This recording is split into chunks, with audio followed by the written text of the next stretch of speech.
compartir con la familia, ¿sí? Ya, entonces empezaremos, por favor. Voy a presentar pantalla.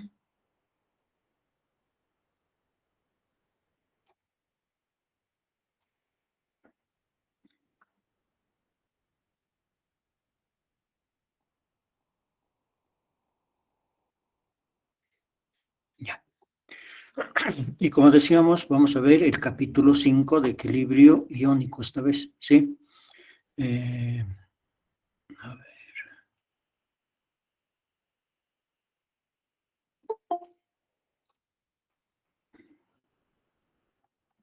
Ya. Entonces, 5. Entonces, empecemos con este capítulo 5 de equilibrio iónico. Este capítulo 5 está referido también al equilibrio, ¿sí? Solamente que vamos a hacernos más especializados y vamos a hablar de equilibrio donde participan iones, por eso se llama equilibrio iónico. ¿Y dónde se da la formación de iones? En disolución solamente, ¿no es cierto? Entonces, vamos a hablar del equilibrio en disolución líquida donde estén presentes iones. Y esa disolución líquida normalmente va a ser una disolución acuosa, porque es ahí donde se producen iones. ¿Y quiénes producen iones? ¿O qué sustancias producen iones? Pues los ácidos, cuando se disocian, las bases, cuando se disocian, las sales, cuando se disocian. Fíjense, este equilibrio iónico está asociado con la disociación de sustancias en un disolvente como el agua.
Importante, ¿no? Porque los cationes y los aniones, que son iones, son producto de la disociación de sustancias en disolución. Es más, vamos a decir en disolución acuosa. ¿Por qué en disolución acuosa? Porque ese es el medio en el cual normalmente trabajamos en los sistemas en ingeniería, ¿sí? ¿Qué principios vamos a aplicar? ¿Sí? Primero que son sistemas en equilibrio, ¿no es cierto? Son sistemas en equilibrio. Son sistemas en disolución, ¿sí? O sea, primero, si son sistemas en equilibrio, aplican todas las leyes que hemos visto en el capítulo 4, ¿sí? Segundo, son sistemas en disolución, porque la formación de iones solamente se da en disolución, no se da en estado gaseoso. Los conceptos del equilibrio químico se aplican completa y totalmente al equilibrio iónico, porque ese equilibrio, es más, es un equilibrio más especializado que el equilibrio químico, porque solamente toma en cuenta sistemas en los cuales participan iones. Y la constante de equilibrio es una constante de concentraciones, Kc. No va a haber constante Kp ni Kx porque esas constantes se aplican a sistemas gaseosos. Y entonces la constante de equilibrio va a ser una constante de concentraciones solamente, Kc. ¿Sí? Entonces solamente vamos a trabajar con constante de concentraciones. Son sistemas que contienen iones, aniones y cationes. Y se aplican a ácidos, bases, sales y mezclas de estos, ¿sí? Mezclas de ácidos, bases y sales. En los sistemas saturados, ¿sí? En los sistemas, la constante del producto de solubilidad KPS se aplica a la determinación de solubilidad de los compuestos poco solubles. Entonces, parte de este capítulo, ¿sí? Además de las disoluciones donde se producen iones con ácidos, bases, sales y mezclas, una parte va a estar dedicada a los sistemas saturados, ¿sí? Sistemas saturados, ¿qué quiere decir? Sistemas en los cuales el soluto ya no puede disolver más, perdón, el disolvente ya no puede disolver más soluto y por lo tanto ahí se establece un equilibrio entre el sólido que no se ha disuelto y el sólido en disolución. Y entonces esa clase de equilibrio también produce iones y por lo tanto es pasible del estudio de este capítulo. A ver, voy a ver, creo que hay alguien que quiere entrar a la reunión. Aquí está. Ya. Otro. Ya. Entonces,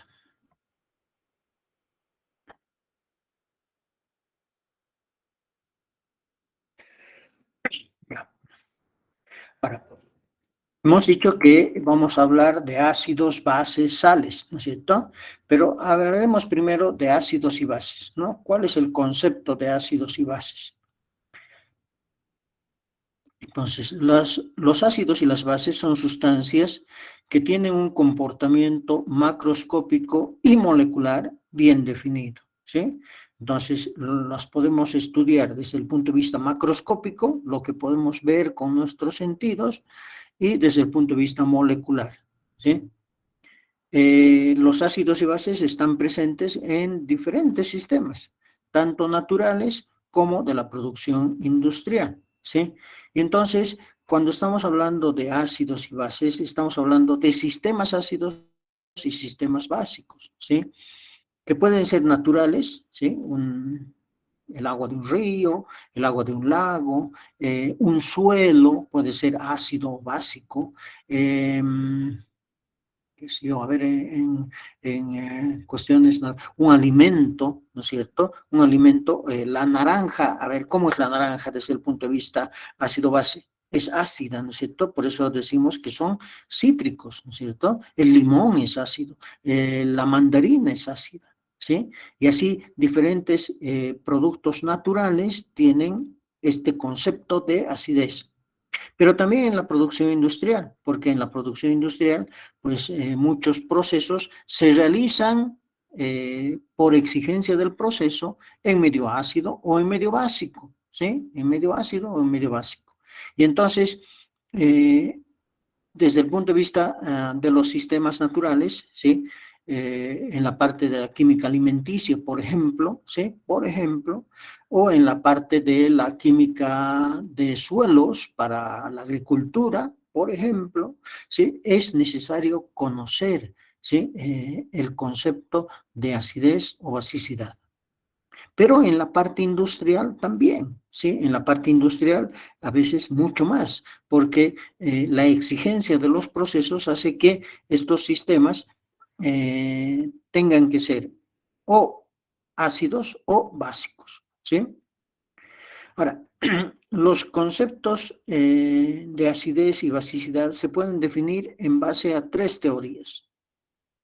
En realidad están cuatro incluidas, ¿no? La teoría primigenia, que es la más, digamos, antigua, la vamos a explicar dentro de un momento.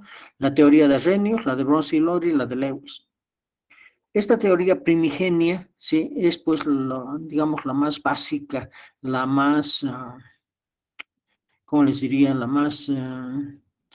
eh, que sale simplemente de la experiencia, ¿no? La más experimental, del día a día, ¿cierto? En cambio, la teoría de Arrhenius y la de Bronsted ya tienen bases químicas, y la teoría de Lewis también, ¿sí? Entonces, a ver, veamos.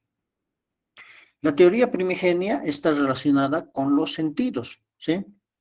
Y cuando hablamos de un ácido, decimos, ah, es agrio. El limón es agrio, ¿no es cierto? ¿Y cómo sentimos que una sustancia es ácida, que es agria? Por el sentido del gusto, ¿sí? En cambio, las bases, la base está relacionada con algo jabonoso, resbaloso, es decir, con el sentido del tacto, ¿no es cierto? ¿Sí? Entonces, están relacionadas con los sentidos, ya sea el sentido del gusto o el sentido del tacto. Entonces, implica, ¿sí? El determinar si una sustancia es ácida o básica, probar o tocarla, ¿sí? Porque resulta que cuando tocamos algo, una sustancia básica, evidentemente es de esta consistencia jabonosa, resbalosa, ¿sí? Con el sentido del tacto. Cuando probamos algo que es agrio, como un limón, una naranja, ¿sí? Entonces decimos, ah, es ácido, ¿sí? Es ácido. Pero no podemos estar pues probando o tocando todas las sustancias, ¿cierto? Porque probablemente hay algunas sustancias que siendo agrias son venenosas, ¿sí? Y entonces tic, nos morimos, ¿cierto? ¿Sí? No podemos probar todo, ¿sí? Algunas sustancias sí, ¿no es cierto? Cuando nos ponemos vinagre a la ensalada, ¿sí? Entonces sentimos un cierto sabor ácido, ¿no es cierto? Agrio, el agrio del ácido acético del vinagre, ¿sí? Entonces, o cuando utilizamos directamente un jabón normalmente es un jabón, los jabones son normalmente básicos, ¿sí? Y tienen esa característica resbalosa por eso, porque son básicos, ¿sí? Pero no podemos estar tocando o probando todas las sustancias. Y entonces viene la teoría de Arrhenius. Arrhenius dijo, pues eso mismo, no podemos estar probando y tocando todo, por lo tanto vamos a aplicar un concepto químico de disociación mediante una reacción química. Y entonces Arrhenius definió lo que es un ácido como una sustancia que posee un hidrogenión, ¿sí? Una sustancia que posee un hidrogenión, ¿sí? Un hidrogenión, y que es capaz de perderlo, ¿sí? Que es capaz de perderlo. Y base, dijo, es una sustancia que posee un oxidrilo y que es capaz de perderlo, ¿sí? Y entonces, a ver, hagamos ejemplos, ¿sí? Y entonces, por ejemplo, el HCl, que está abajo, el HCl, ¿sí? Es un ácido de Arrhenius, ¿sí? Porque tiene un hidrogenión, y cuando se disocia formando ese hidrogenión y un cloruro.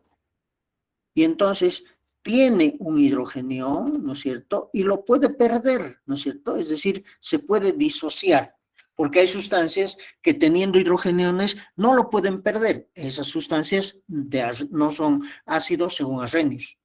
Pues para ser ácido de Arrhenius, no solamente tiene que tener un hidrogenio, sino además tiene que poder perderlo, ¿sí? A ver, hagamos un ejemplo extra, ¿sí? A esto. A ver, ¿dónde está mi pluma? Aquí. ¿Qué tal este compuesto? Metano, ¿sí? El metano tiene hidrogeniones, sí, tiene 4 hidrogeniones, pero ¿será capaz de perderlo? Por ejemplo, CH3 más hidrogeniones, CH3 negativo, ¿dónde está mi borrador? ¿Será que puede ocurrir esta reacción? No, esta reacción no ocurre. El metano tiene hidrogeniones, pero no los puede perder, ¿sí? No los puede perder. Por lo tanto, no es un ácido, de acuerdo a Arrhenius. Para que sea un ácido, tiene que ser una sustancia que posee un hidrogenio y que además sea capaz de perderlo por disociación.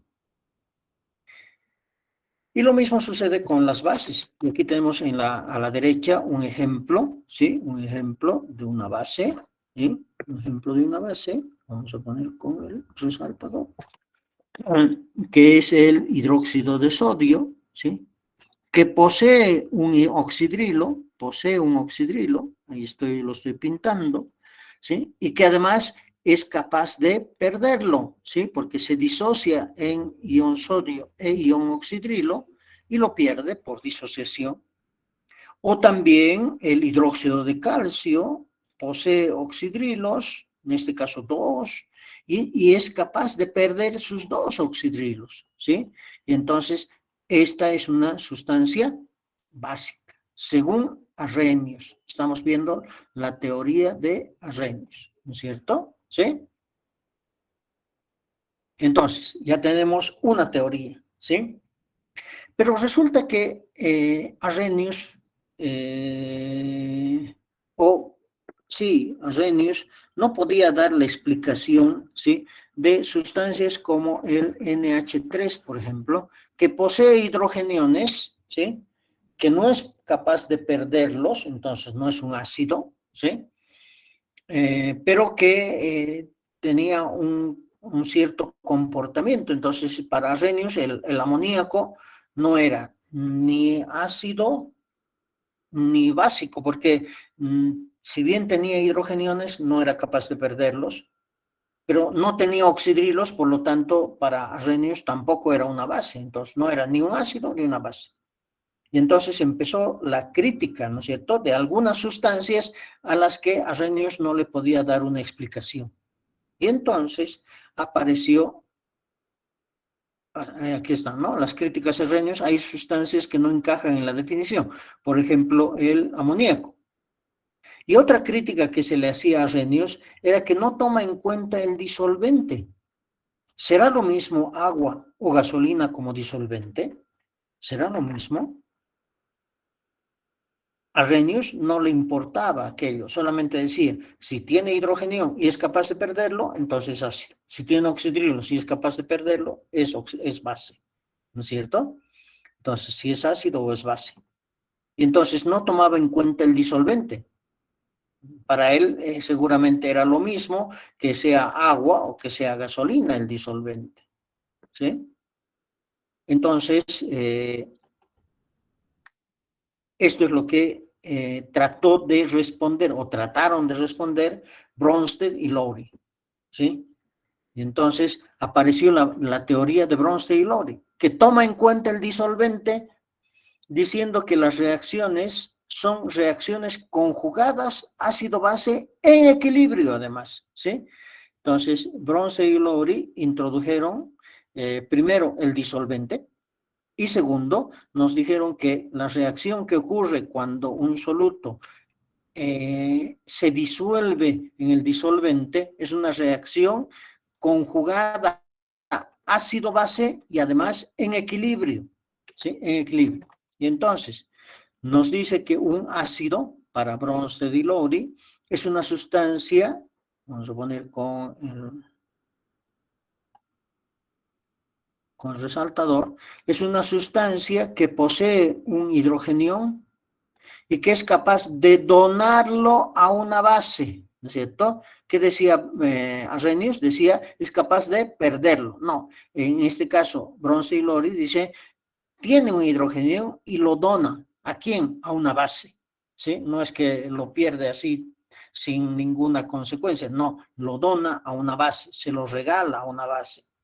Y entonces, fíjense, aquí tenemos el ejemplo, ¿no es cierto? El ácido clorhídrico, el mismo de Arrhenius, ¿no es cierto? El HCl, que posee un hidrogenio, aquí está, lo estoy pintando, ¿sí? Que posee un hidrogenio, lo dona a la base, que en este caso es el agua, ¿sí? El agua, que es el disolvente, ¿sí? Lo dona al agua, el agua lo acepta, ¿sí?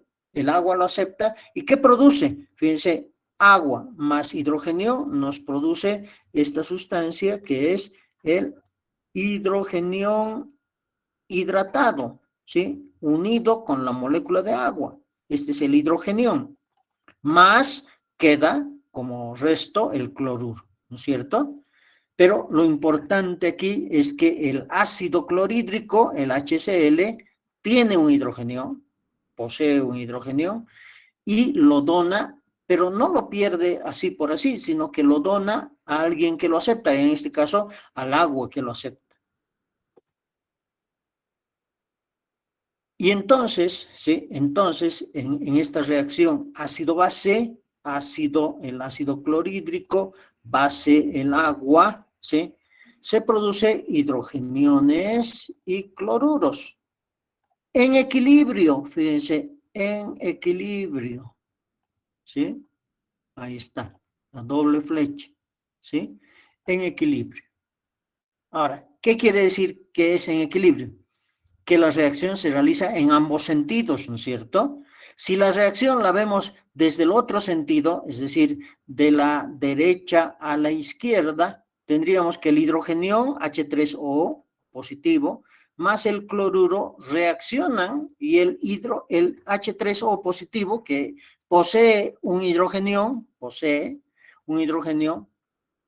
lo dona al cloruro y el cloruro lo acepta para formar el HCl, ¿sí? Viendo la reacción inversa, ¿no es cierto? La reacción en el otro sentido, ¿sí?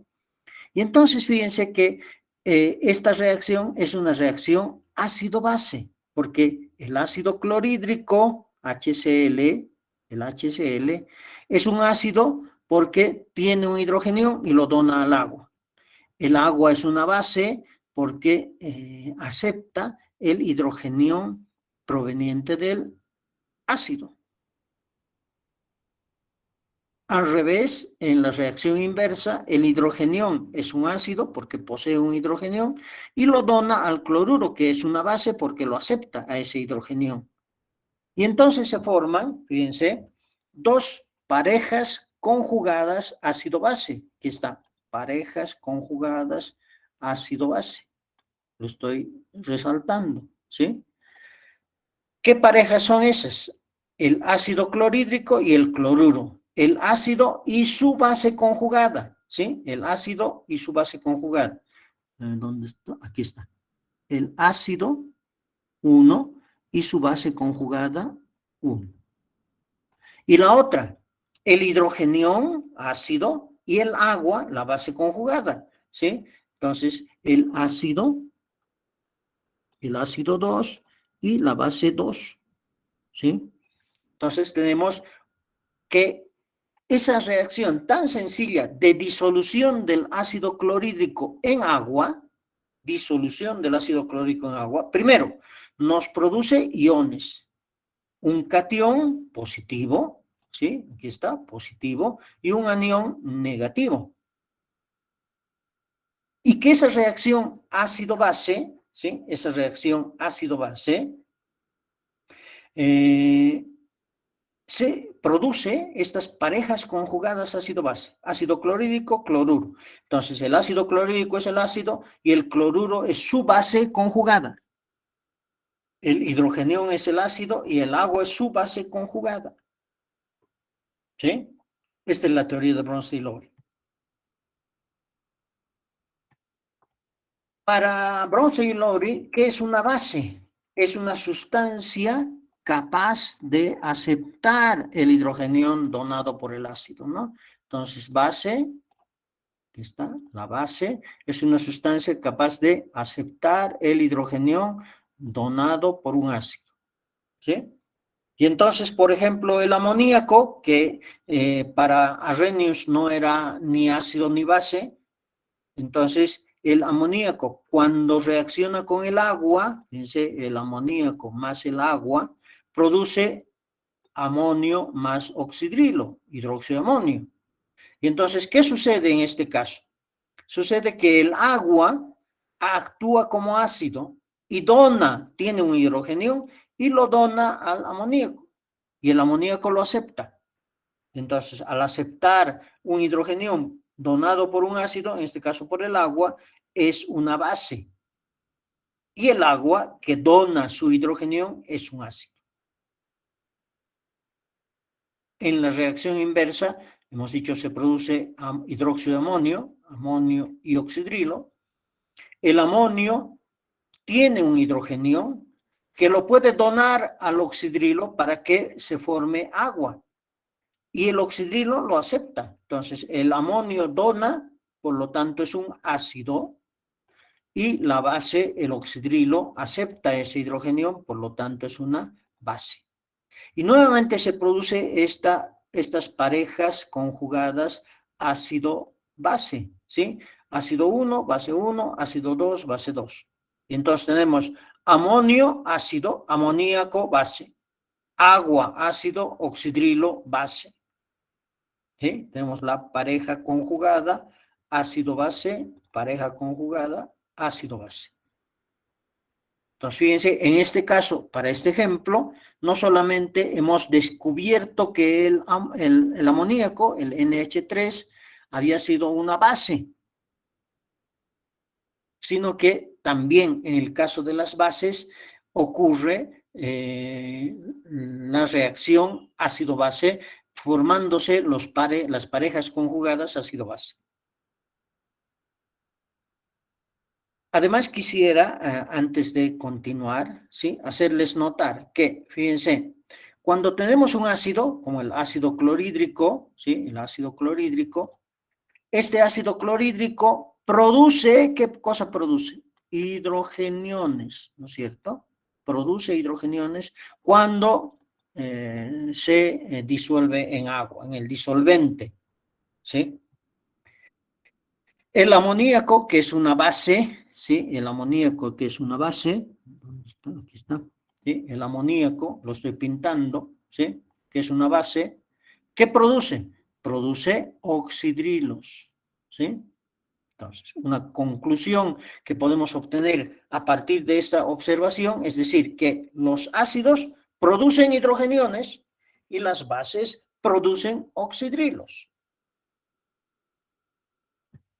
Y entonces, cuando los ácidos producen hidrogeniones, el sistema, ¿sí?, ese sistema de disolución de ese ácido es ácido.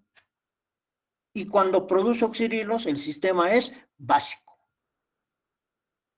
Entonces, lo pondremos de otra forma y diremos, un sistema que tiene hidrogeniones en disolución es ácido, y un sistema que tiene oxidrilos en disolución es básico.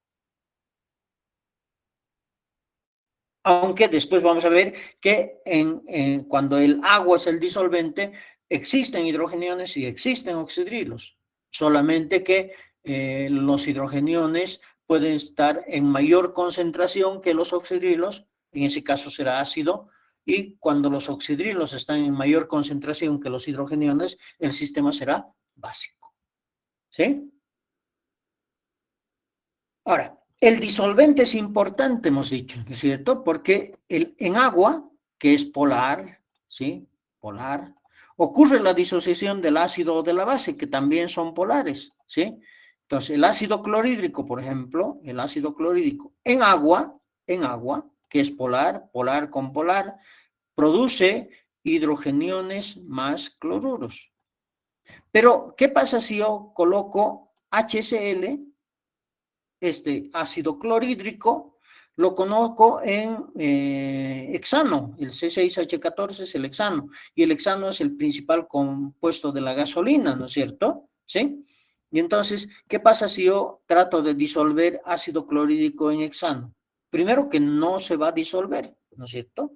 No se va a disolver, ¿sí? No se va a disociar, no va a producir iones. ¿Y por qué no va a producir iones? ¿Por qué no se va a disociar? Porque el ácido clorhídrico es polar y la gasolina es no polar, ¿sí? No es polar. Y entonces ustedes hemos visto en el capítulo de disoluciones que sustancias de polaridades semejantes se disuelven entre sí, pero sustancias de polaridades diferentes, en este caso el ácido clorhídrico es polar y la gasolina es no polar, no se disuelven entre sí. Por lo tanto, no hay, y está aquí con rojo, no hay disociación. Y si no hay disociación, no hay comportamiento ácido-base. Entonces yo podría decir, ¿y qué pasa si yo mezclo ácido clorhídrico y gasolina? ¿El sistema qué va a ser? ¿Va a ser ácido, básico? ¿Va a ser qué? Nada, no va a ser ni ácido ni básico, porque el disolvente importa. En cambio, cuando yo lo coloco, el ácido clorhídrico, en agua, ahí sí se disocia, produce hidrogeniones, produce cloruros, hay un equilibrio iónico, porque hay iones presentes, el catión, el anión, ¿sí? Y el sistema, además, porque produce hidrogeniones, es un sistema ácido. ¿Sí? Entonces, la teoría de Bronsted tuvo dos avances importantes. El primero, el considerar sustancias como el amoníaco que no tenían explicación para Arrhenius, y segundo, el considerar la labor, la función del disolvente, ¿sí? Del disolvente. Y ahora vamos a ver la teoría de Lewis, que es la última, ¿sí? De hecho, pero antes tendríamos que mencionar que nosotros vamos a trabajar con la teoría de Bronsted y Lowry, ¿sí? No vamos a trabajar con Arrhenius porque hemos visto que es una teoría incompleta, no vamos a trabajar con la teoría primigenia porque implicaría probar y tocar cualquier sustancia. Vamos a trabajar con la teoría de Bronsted y Lowry. Pero además vamos a conocer, de todos modos, la teoría de Lewis, porque igual que para que le hacían la crítica a Arrhenius de que no sabía explicar si el amoníaco era ácido o básico, ¿sí? Por ejemplo. Entonces, igual a Bronsted y Lowry le criticaron que había sustancias que no tenían una explicación desde el punto de vista de la teoría de Bronsted y Lowry, ¿no es cierto? Y entonces apareció la teoría de Lewis. Esta teoría explica el comportamiento de otros compuestos en base a la teoría de octetos de Lewis. ¿Se acuerdan la teoría de octetos de Lewis? Nos dice que una sustancia es estable cuando en su última capa tiene o 2 u 8 electrones, ¿sí? Y entonces, por ejemplo, aquí tenemos el amoníaco, ¿sí? El NH3, ¿sí? El NH3, que tiene un átomo de nitrógeno. Este átomo de nitrógeno tiene 5 electrones, ¿sí? Están pintados con X, ¿sí? 5 electrones, 5X, ¿cierto? Los 5 electrones de su última capa, y 3 de ellos se unen con los hidrógenos formando un enlace químico. ¿Qué es un enlace químico? La copartición, ¿sí? El compartir, ¿sí? Electrones. Y entonces el hidrógeno aporta su electrón, en este caso con un circulito, ¿no es cierto? ¿Sí? Ahí. Y forma un enlace químico. Y aquí forma otro enlace químico y aquí forma otro enlace químico. Lo estoy pintando, ¿sí? Pero quedan dos electrones libres, ¿sí? Quedan un par de electrones libres. Y ahora veamos otra sustancia, por ejemplo, el cobre más 2. Y el cobre más 2 es positivo, ¿sí? Es positivo. Este ion cobre más 2 es positivo porque es deficiente en electrones, le faltan electrones, ¿no es cierto? Le faltan electrones.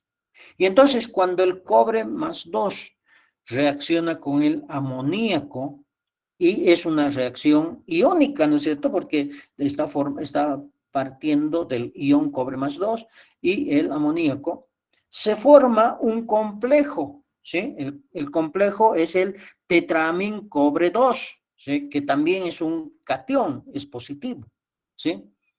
Pero un complejo, no sé si han visto eso han debido ver en nomenclatura del curso preuniversitario, ¿sí? Un complejo es un compuesto formado por un ion central y varios ligandos, ¿sí? Varios ligandos que forman enlaces covalentes coordinados. ¿Qué quiere decir covalentes coordinados? Que comparten un par de electrones pero que van compartiendo un par a la vez, ¿sí? Entonces, al cobre más 2 le faltan 2 electrones para que su octeto esté completo. Y entonces un amoníaco viene, ¿sí? A ver, ¿dónde está mi...? No lo veo mi... Aquí está. ¿Sí? Les decía, un amoníaco viene con su par de electrones y le dona sus electrones al cobre para formar un enlace, ¿sí? Para formar un enlace. Y el cobre los acepta. Entonces forma un enlace. Pero después viene otro amoníaco y le dice al cobre, yo también puedo prestarte mis electrones para formar un enlace. Y el cobre le dice, un momentito, voy a devolver estos electrones que me ha prestado, este par de electrones que estoy pintando, ¿sí? Voy a devolverle al amoníaco y acepto tu préstamo. Y entonces le devuelve esos electrones y viene con este amoníaco, con este otro, y acepta este par de electrones, ¿sí? Y viene otro amoníaco y le dice, no, pues, ¿por qué le estás aceptando a él y a mí no? Yo también quiero prestarte. Entonces le dice, un ratito, le voy a devolver y te voy a aceptar a ti. Y entonces viene este par de electrones de esta molécula de amoníaco y forma otro enlace. Y después viene haciendo lo mismo este otro. Y entonces se forma este enlace covalente coordinado, ¿sí? Covalente coordinado. ¿Por qué covalente? Porque forma un enlace con dos electrones, pero además coordinadamente, ¿no? Primero con una molécula, después con la otra, después con la otra, después con la otra, ¿sí? Formando un enlace covalente coordinado. Y entonces, en base a este comportamiento molecular de la formación de un complejo en base a un ion central, el cobre más 2, y el amoníaco, que es el ligando, así se llama, ¿no es cierto?, en la formación de complejos, ¿sí? Aparece lo que es ácido para la teoría de Lewis y es base para la teoría de Lewis. Entonces dice Lewis, un ácido es una sustancia capaz de aceptar un par de electrones libres, ¿sí? Capaz de aceptar un par de electrones libres. En este caso, ¿quién acepta? El cobre, ¿no es cierto? En el caso de nuestro ejemplo. Y base es una sustancia capaz de donar un par de electrones libres. ¿Quién dona en este caso? El amoníaco. Y el amoníaco, que es una base de Lewis porque dona un par de electrones libres, también es una base para Bronsted-Lowry, no podría ser de otra manera, ¿no es cierto? Pero además estamos diciendo que el cobre más 2, que es una sustancia capaz de aceptar un par de electrones libres, ¿sí? Ese cobre más 2 que de acuerdo a la teoría de Bronsted-Lowry no era ni ácido ni básico, ¿sí? Entonces se dice que es un ácido de Lewis, ¿sí? Porque acepta un par de electrones libres para formar el complejo tetramín cobre 2. Y la base, el amoníaco, el ligando, es una base porque es capaz de donar un par de electrones libres. Entonces, la teoría de Lewis está en base a esto, ¿sí? A la donación de electrones libres, una base, y a la aceptación de un par de electrones libres para formar un enlace de los ácidos, ¿sí? Cuando hablamos de ácidos y de bases en la teoría de Lewis, para distinguirlos de la teoría de Bronsted, nos referimos a esto, ¿no? Y decimos ácido de Lewis o base de Lewis. Y entonces estamos especificando que vamos a trabajar con la teoría de octetos, ¿sí?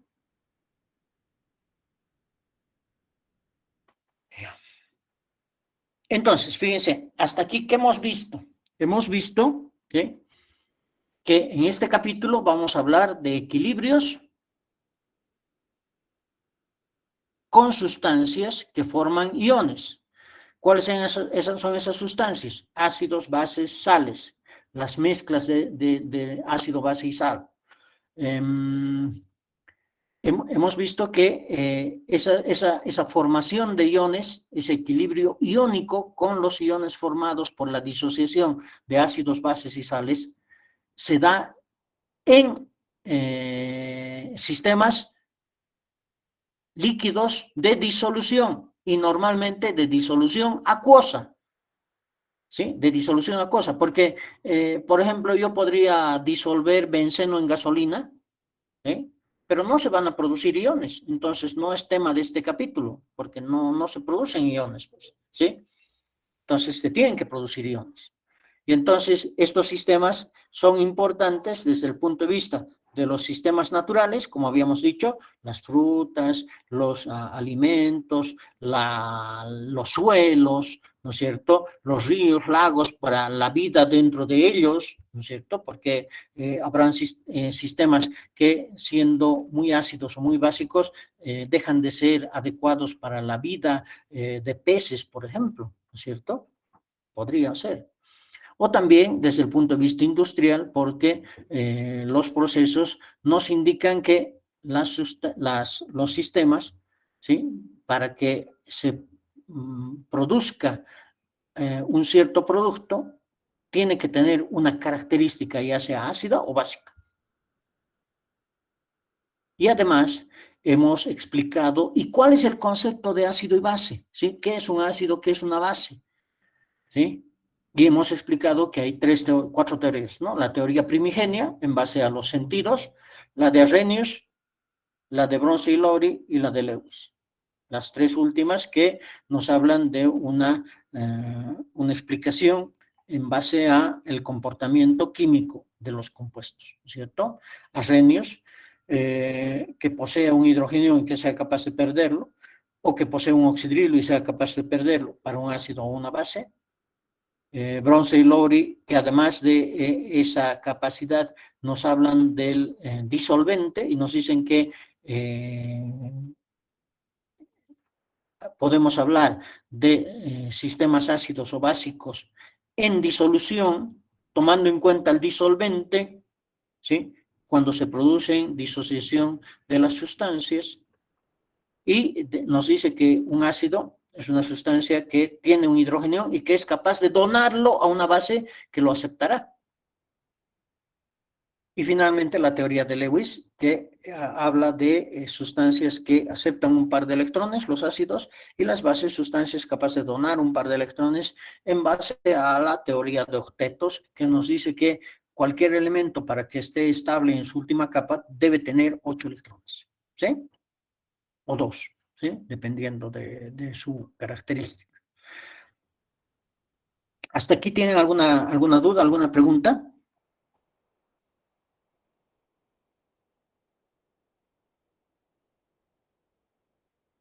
¿Nada? Ingeniero, entonces, ¿Nada? ¿Ninguna? ¿Sí? ¿Tú qué decías? No. Bueno.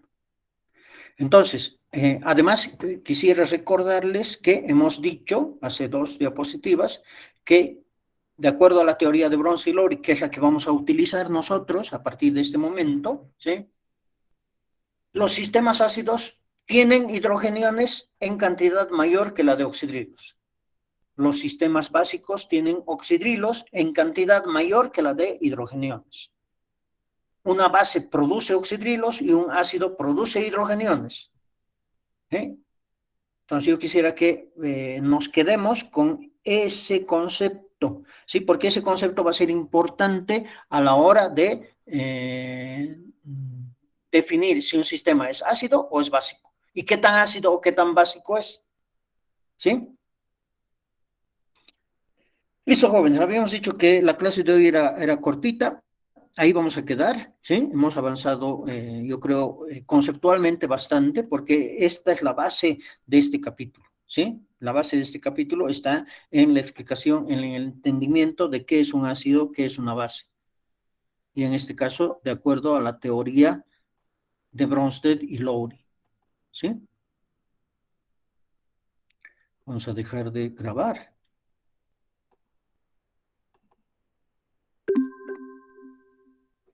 Listo. Bueno, aquí vamos a quedar. Nos vemos el próximo jueves, ¿sí?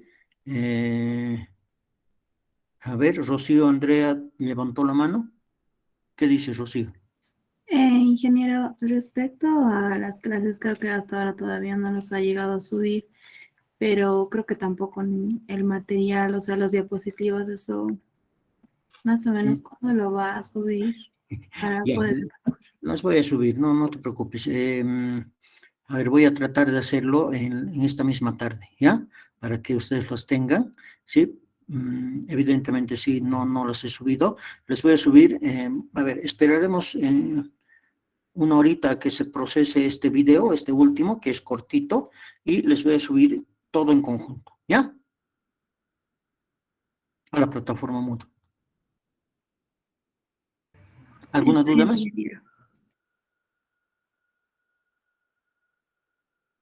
Ya, entonces nos vemos el próximo jueves. Hasta luego, jóvenes. Hasta luego, ingeniero. Hasta luego. Cuídense. Hasta luego, ingeniero. Ingeniero.